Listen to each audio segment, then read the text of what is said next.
Well, hi there folks, it's Matt Hayson here looking at this week's property market, and welcome to November. Now, whilst it was Melbourne Cup week this week, all eyes and attention were firmly on the RBA board meeting to see what they would do and say about interest rates. There's been a lot of conjecture about interest rates over the last several weeks, with futures markets factoring in interest rate increases of 2 or 3 times, kicking off as early as February next year. However, the RBA board did meet, they've left the cash rate on hold. However, they have dropped their narrative and directive that interest rates will not be increased until 2024. Instead, they've changed their language. They've bought themselves some time, suggesting that they're not going to be looking to lift interest rates until inflation is sustainably within their target of 2 to 3%, and they can also sustainably see wage growth around the country. Now, whenever these RBA targets are met is anybody's guess. However, most banks and financial institutions are factoring in an interest rate increase in the latter part of 2022 or into the first or second quarter of 2023. Now, whatever the case may be, with this shift in direction,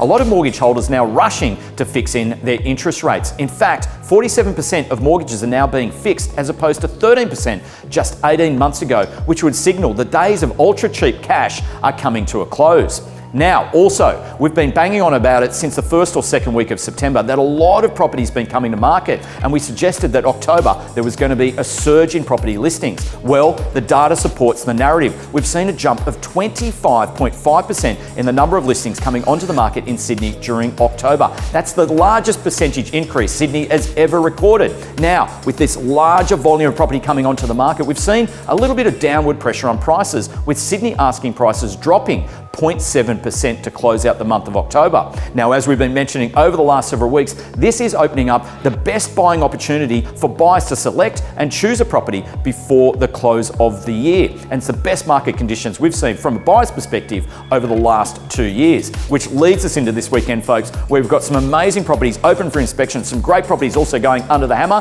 Our entire team looks forward to seeing you out and about. Thanks for watching, and I'll catch you all next week.